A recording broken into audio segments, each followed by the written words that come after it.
Folks, you're listening to the Unlucky Frog Gaming Podcast here. You're joined by your usual hosts, Josh Hartley and Ben Porter. Ben, how are we doing? I'm doing pretty good. Been fed, been watered. Yes. I'm happy. Fed and watered courtesy of Scot. Hello. You were looking around from there as if there was like a massive crowd of people. I was building suspense. Okay. We're also joined by Callum as well. Oh, it's built by suspense. Like, they can't see anybody else. They can't see you moving your head round, so that doesn't do anything. It's cool. We can. But there was there was the sort of pregnant pause where you built up to Scot, so. Yeah.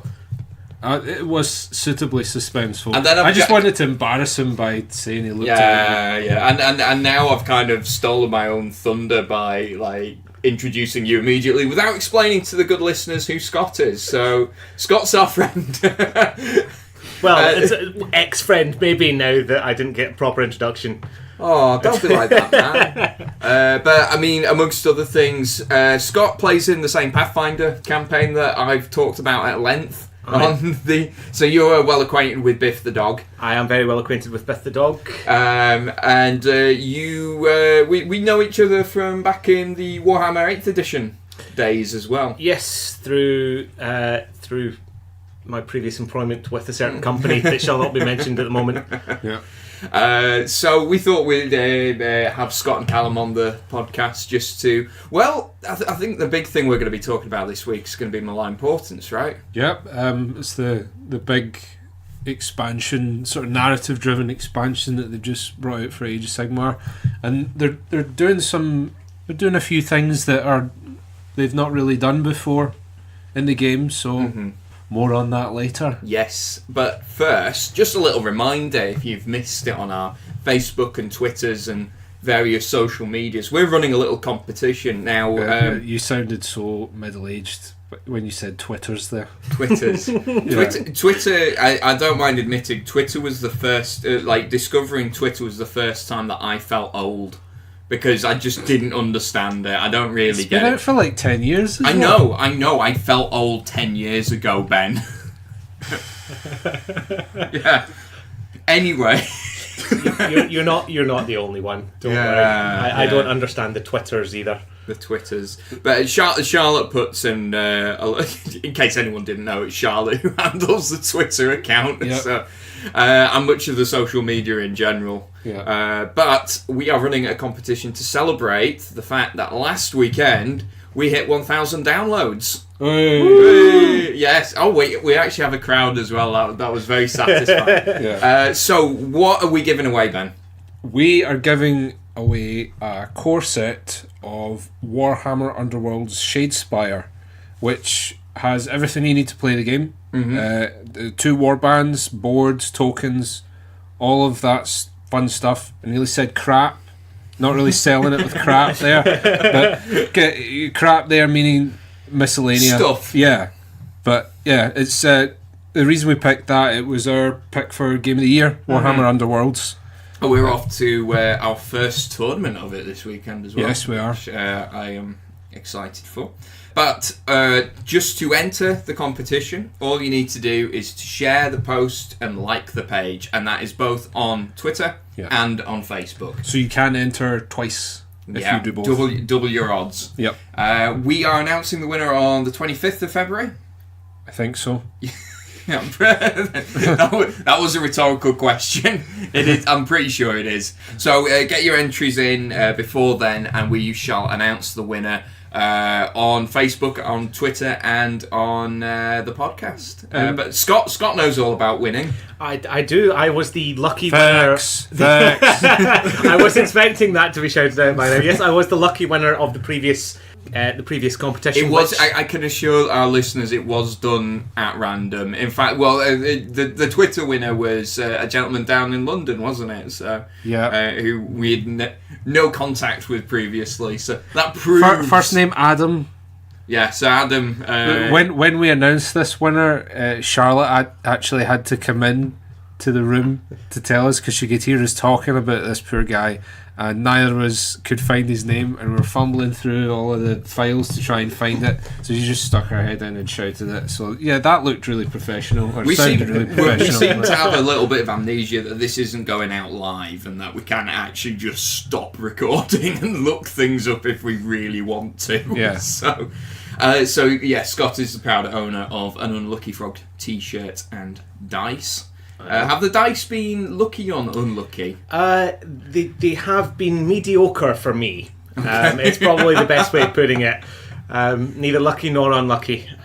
Although I find it very apt or very ironic that your Unlucky Frog signature is on the 6 rather than the 1 on the dice. I think it was you, Callum, who pointed that out. That maybe it should have been the 1. Maybe a little bit. Yeah.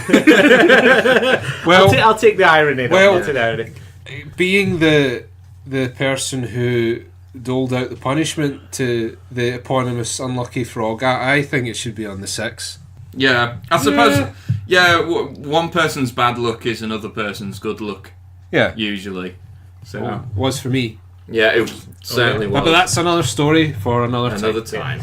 So, just before we dive into the Malign Portents chat, I'm trying any other sort of gaming news. I know Magic the Gathering wise has been a controversy. They've had a fair share of controversies at the moment, haven't they? Well, it's not really a controversy. It's an unbanning in Modern, and it's I'm actually looking at Callum because Callum actually plays Magic the Gathering as well. Magic Yeah.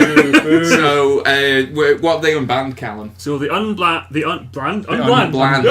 No, they haven't done that yet with Magic. The unbanned Jace the Mind Sculptor and the one. unbanned Bloodbraid Elf in Modern. Yes. Now, for those who don't know, Jace the Mind Sculptor was the boogeyman for a while. There's an excellent YouTube channel. Jace the Mind Sculptor sounds like a pervert. Was he involved in Operation U-Tree? As one of the targets. Do you know what I think? I think what's happened is like the police, he's sort of like the Hannibal for Operation U-Tree. Like the police use Jace the Mind Sculptor to find other perverts. Yeah. Anyway, he was the boogeyman in when he was released in Standard. So much so that they had to ban the card back when Standard bannings were quite a rare thing. That's not the case right now. But so it's going to be interesting though, because he's never been allowed to be played in the Modern format. I don't know if he's going to have that much of an impact. But we'll see. It's had an impact on his price, though, and I'm very glad that I already own the one copy of him that I want to own. So the biggest impact he's had is that he's going to make a lot of people a lot poorer. Or a lot richer. A few people a lot richer. Capitalism! Swings and roundabouts. So that's kind of the not many people are talking about Bloodbraid Elf. To be fair, they probably should have banned her a long time ago. Well, the banning was quite recent. But anyway, it doesn't mean the stories come back where people will be like, and then he cascaded into another Bloodbraid Elf. Bloodbraid Elf sounds like a serial killer. On the other hand, if you've seen the art, do you think Bloodbraid Elf is like the what's the guy they're hunting down in Silence of the Lambs? Wild Bill. Buffalo. Is it Wild Bill or Buffalo Bill?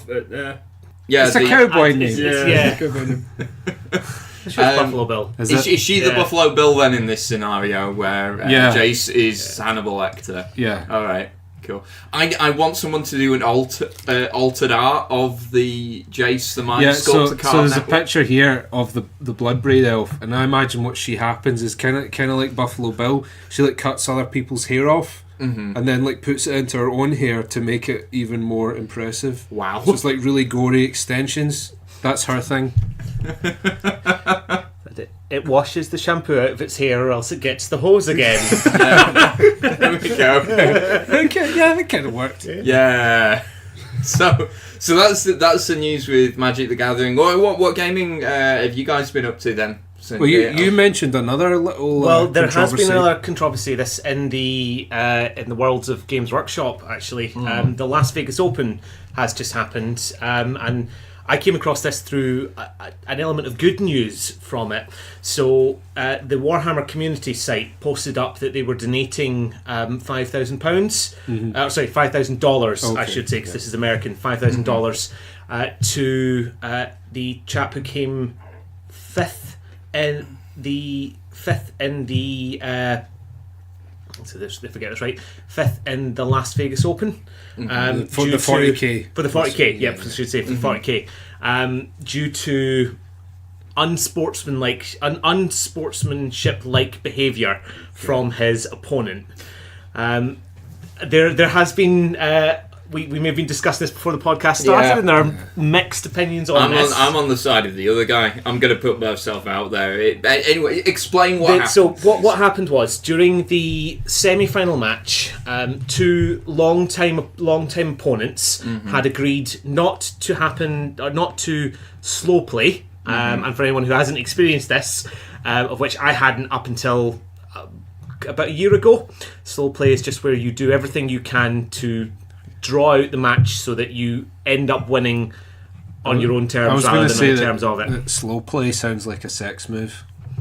We're getting, it might we're as getting well a lot be of this tonight. Ben's interpretation of gaming things. Yep. This Well, new segment now. That's a book title. It might as well be, because you do feel really bad after it.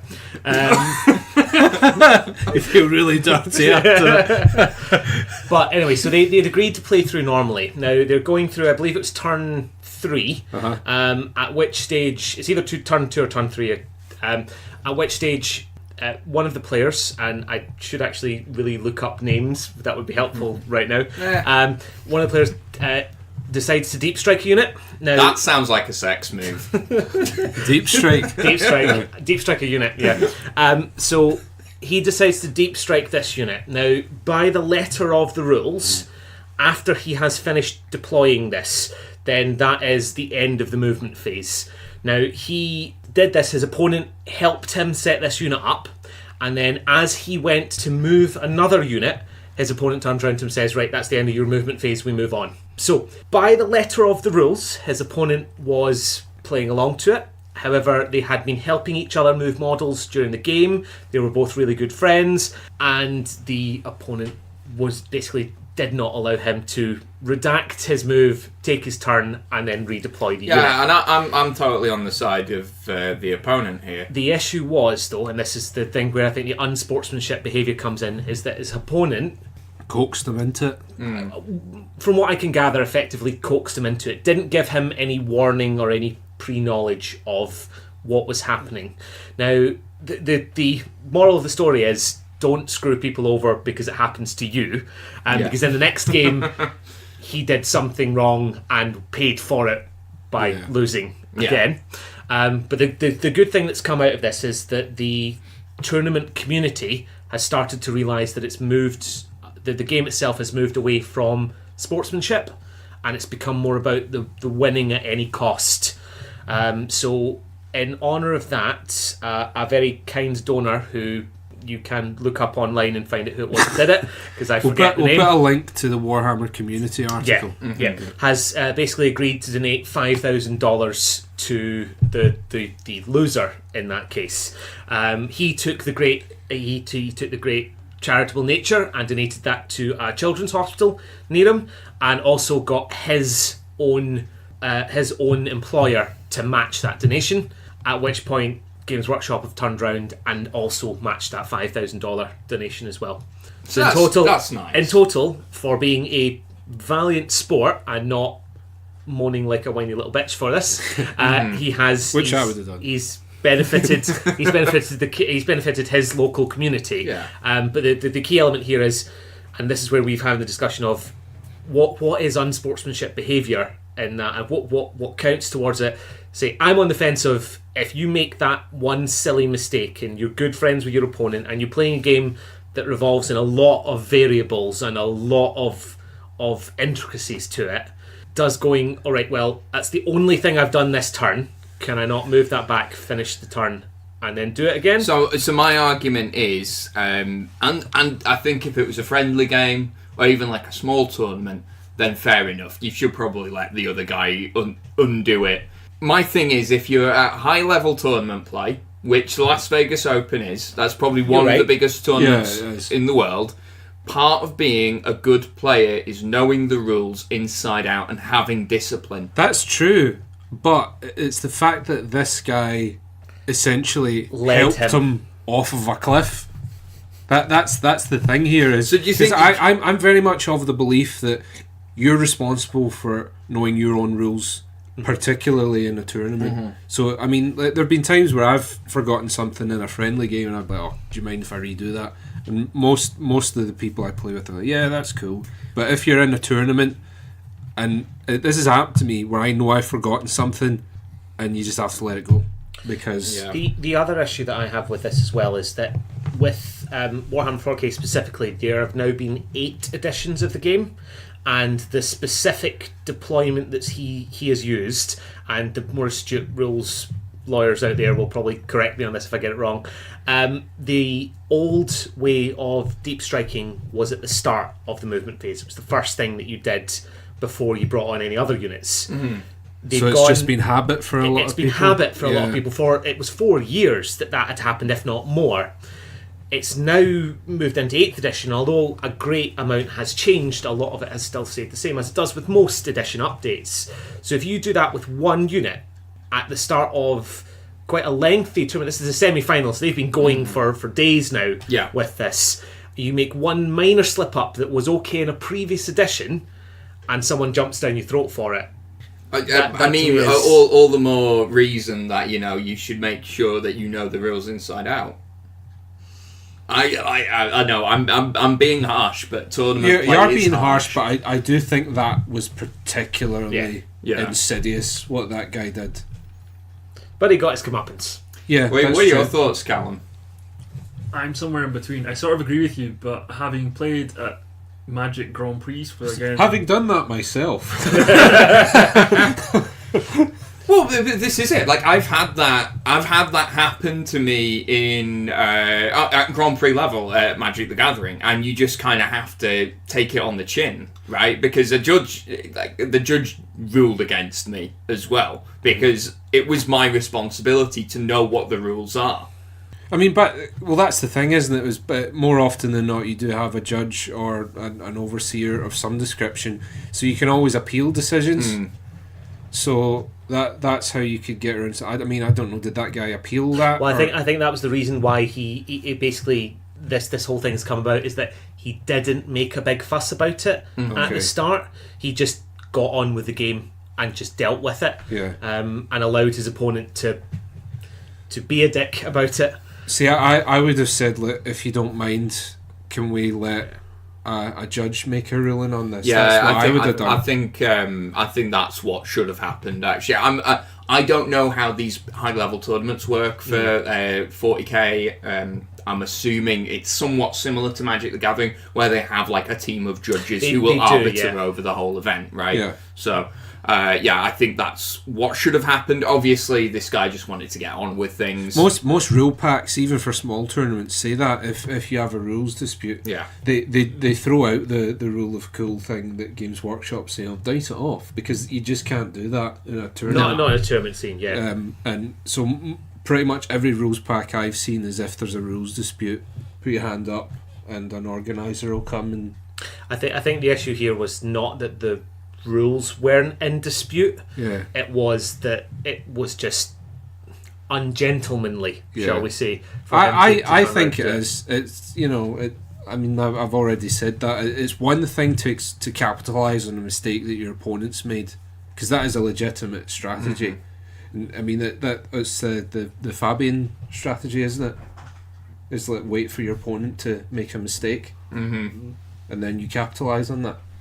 One of the things I was going to say to do with the magic thing before Josh took over, which it's a good point, was that after Charlotte's home, after playing a magic competition for 8 to 10 hours over the course of a day, or even into day 2, you become very tired. Yeah, it's mentally exhausting. It's mentally exhausting, and you do start to make mistakes. Keeping it up for the entire competition is ridiculous. Yeah. So I can sort of understand, even if you have been playing at a really high level, if you got onto day 2, got the semi-final, you're going to be tired. It's an easy Yeah, mistake to It's an easy make. mistake. You're expending a lot of nervous energy. Especially if, like Scott's saying, it's something you've done for the previous 4 years. Yeah. And the other thing as well is that they had been, as I say, plagued by slow players, where most other games had maybe made it to the second and a half turn Yeah. before that sort of kicked in. And it's just not a problem in Age of Sigmar, because anything that does that, it happens at any point in your Yeah. movement phase. So you can just do that whenever. Yeah. So there's also an argument to be made of why does the rule have to be like that? Yeah. Yeah, very true. Yeah. Yeah. Fair. Hello.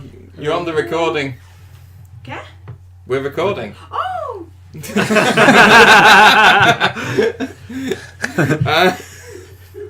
Anyway, on that note, Malign Portents came out last weekend, Yeah, and with it, a lot of goodies. A lot with it. Legions of Nagash, Yes. Ooh. which Death. Or should that be boo? well, is quite appropriate. That's the spirit. Eh.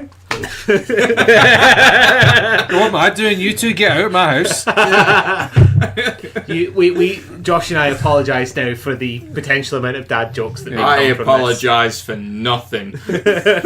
Everyone loves a dad joke. Except me. Yeah. Except Ben. Yeah. this. Ben's deathly serious about this. Yeah. It's like hanging around with like two 50-year-old dudes, isn't it? Like all the I feel time. like we're the two old guys in the Muppets. If only we could be that Waldorf funny. and Or Stadler. love to Yeah. do that. Named after hotels, I believe. Yeah. Yes. Yes. Yeah. New York hotels. Yeah. But yeah, so the Malign Portents supplement for Age of Sigmar Mhm. came out just that weekend there. Yep. So it was the 10th of February, Mhm. and with it the Legions of Nagash book. I'll pass that to you, Scott. Thank you. So Yes. because we're gonna do a bit of a deep dive into these supplements.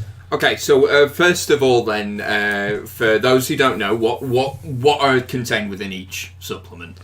So what do we want to focus on first? Well, Malign Portents is probably the big one. Yeah. That applies to like Applies to everybody. Yeah.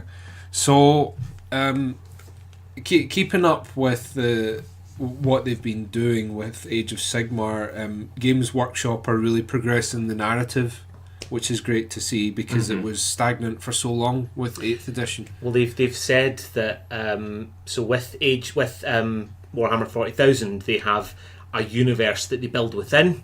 They describe Age of Sigmar as a narrative game. Everything that they do will be moving the story forward, rather than it having a set location and a set time frame, which I think is a brilliant strategy for something. Absolutely. Yeah. So Malign Portents, as the name suggests, they're trying to inject a bit of that gothic feel back into Age of Sigmar that was missing when they hit the reset button on 8th edition. What's been kicking off in the Mortal Realms, as it's referred to use its proper name, is Nagash has been up to something. Oh, that scamp. That dirty old man, he's been up to something. And it's caused some disturbances to the fabric of reality.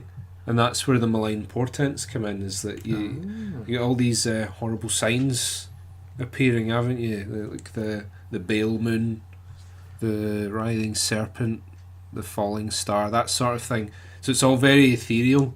And the idea with Malign Portents is that you can actually interpret these signs in your games to do nasty things to your opponents or to buff yourself. So that's cool. So how's that represented then in terms of like game mechanics? Do you want to talk about So that? yeah, so the Malign Portents and viewing these are all done through a point system. So they are randomly generated at the start of each turn. You roll a dice, and that's the number of points you gain. You gain again bonuses for fighting in the realm of Shyish or death. 3 points for 3 points for that. Yep. 3 points for having one of the special characters for the Malign Portents in it. Yes. The Harbingers. Harbingers. You get plus 3 points if you have a character, a hero in the terrain piece that they've just re-released, the Warscryer Citadel, and you get 1 for every additional priest or wizard in your army. So if you are playing with the Malign Portents, it pays to have the characters and the terrain involved in it as well. Okay. Well, the idea with that being obviously priests and wizards are a bit more sensitive to ethereal goings on. So Spooky stuff. that's it. Yeah. Magic, really. And moving on to the spooky stuff. You're So- sat there with the book of the spooky stuff. Well, I'd say just to finish what I was going Oh, on for sorry, about the sorry, Malign Portents. That's all right. The role of this, you gain these points, and in the game you can spend them for either bonuses to your own army or to the detriment of your enemy. Sure. So it adds an additional mechanic to. But what's really cool about the portents is it's not like Storm of Magic back in the day, where you had these cataclysmic spells that could wipe half of the models on the board off in one go. You'll turn someone into a frog. Maybe. Yeah. Anyway. You did that yourself. But the thing that's really cool about the Malign Portents is that interpreting the signs, they offer very subtle changes to the balance of the game. Usually it's to a unit or to Yeah. a small ability. It doesn't have any, and it comes at great cost. If you don't run all of the harbingers and things, you may have at most 6 points to spend, which means you might get to use a couple of abilities, Yeah. if that. But it's really pushing that synergistic element to Age of Sigmar, which I really like, because what a portent on its own isn't going to do really much, but when you couple that with some of your the abilities of your army, that's when things start to really happen. So and what's interesting is, although it's a narrative supplement, they've actually got some match play scenarios in here, so it's been designed to appeal to the full spectrum of players. It's good. Excellent. It's good they've done that, because I like my favourite. I think part about this is that Games Workshop have got, or Warhammer they've now got the community properly involved in progressing the story. So Yeah. what we do as players affects how the story goes. Well, Which that's is it. really cool. It ties into the campaign, which has just Started gone live today, on yeah. the day of recording. Yes. So they everything that we do as either part of this or part of anything. So yeah, so as Callum and I are part of their Firestorm campaign. So Yeah. any game that we play for that also ties into to all of this. Any full war scroll that you paint up, Yep. so a character or a unit of 5 models or whatever, that also contributes points to it. But what's different about this global campaign is that you're not just earning points for your Grand Alliance, you actually choose the outcome You do. that you want for each week, which means that actually you can be at cross purposes with people in your own faction, because you maybe want a different outcome from them. All right. It's all very mysterious. Yeah. And Interesting. it's really pushing that, the sort of moral grey that All the kids are on about. yeah Nowadays. with their Netflix. Yeah.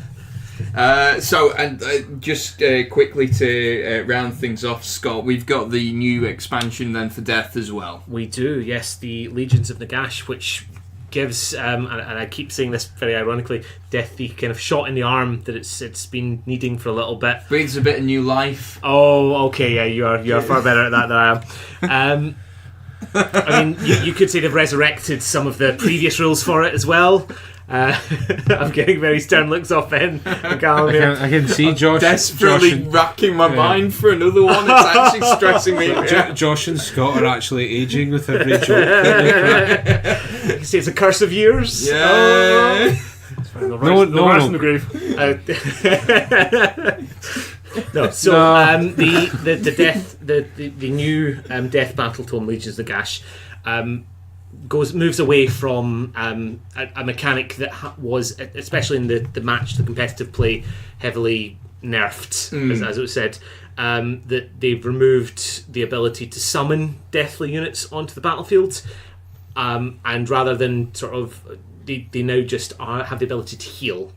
They've also split them into different factions again, led by the big man himself, Nagash, and each of his lieutenants, each focusing on a different aspect of the forces themselves. Like some sort of creepy hip hop crew.